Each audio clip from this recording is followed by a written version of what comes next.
President Trump's feud with one of the most influential Republicans in the Senate is showing no signs of slowing down. After the two traded insults on Twitter over the weekend, Senator Bob Corker unloaded on the president in an interview published yesterday in the New York Times. Corker told that paper that Mr. Trump was treating the office like a, quote, reality show, and that he's concerned the president's threats towards other countries could set the United States on a, quote, path to World War III.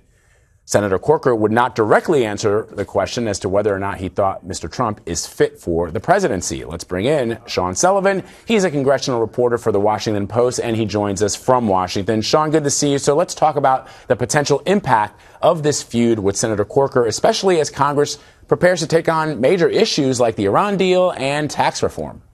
Yeah, this is a pretty striking feud that we're seeing play out publicly. Bob Corker is not somebody who is just a rank-and-file, backbench Republican member of Congress. He is the chairman of the Foreign Relations Committee. He's a really, really influential Republican on Capitol Hill and has been for a long time.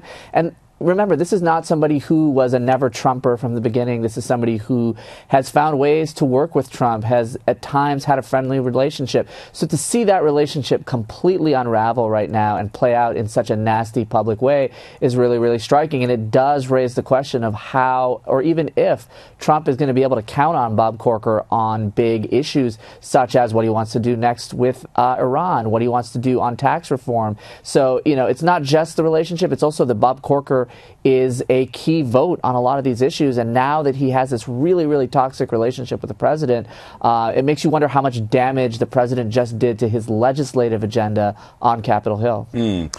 Senator Corker, as you know, Sean, also said in that New York Times interview that, quote, except for a few people, the vast majority of our caucus understands what we're dealing with here. So what are you hearing behind closed doors about Corker's criticism of the president? It seems for a lot of people that they've been willing to put party first as opposed to country when it comes to some of the things the president has said and done. Well, privately, for many months, Republican lawmakers and aides on Capitol Hill have voiced things pretty similar to what Senator Corker said, but they've done it privately. They've done it behind closed doors. They've done it, you know, not in a public, forward-facing way. This is the first time that we've really seen such a high-ranking official come out publicly and say this. The question now, though, is whether we start to see more Republicans feel liberated to say this publicly, to say it in media interviews, to say it to reporters.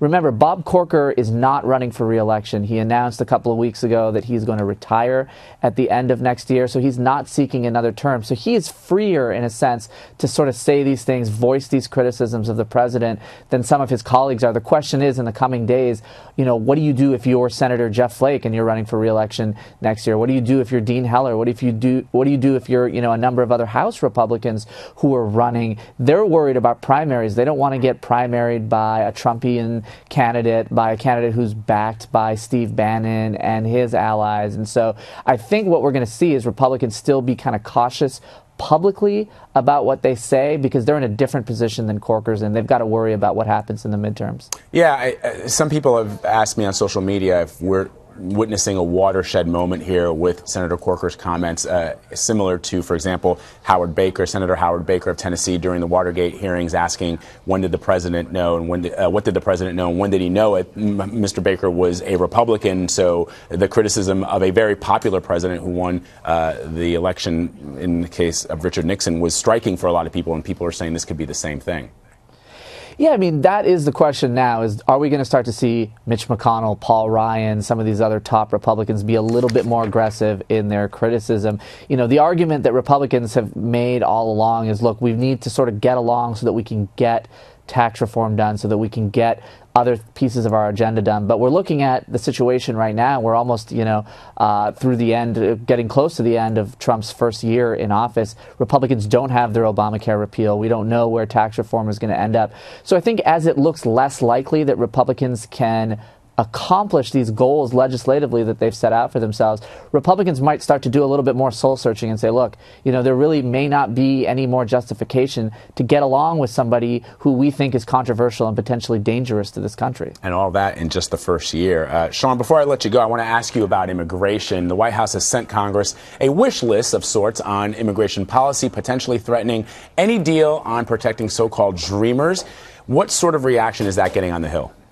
Well, from Democrats, it's getting a very, very negative reaction because, there has been some hope and some talk in the last couple of weeks that maybe Trump can strike another deal with Pelosi and Schumer. Maybe they can get something together and find a replacement for DACA, which is what Trump has said he wants to wind down. But given that the administration is coming out with these principles, which are, the polar opposite basically of what Democrats want, they're talking about curbing, sanctuary cities. They're talking about building a wall. And so what we've seen in the last 12 to 24 hours from Democrats is very, very forceful pushback and, pretty blunt comments saying to the president, look, we're willing to work with you on this stuff, but if this is the priority that you're going to establish, if these are the things that you want, these are not things that we are willing to compromise on. And so I think what this does is it really complicates the potential for Democrats to work with Trump on immigration. And, now we're left wondering whether there, even will be a replacement for DACA when it does wind down in a few months. So a really messy and complicated situation, I think, was made messier and even more complicated by these principles that the administration put out. To be continued. Sean Sullivan of the Washington Post, my friend, always good to have you. Thanks, Vlad.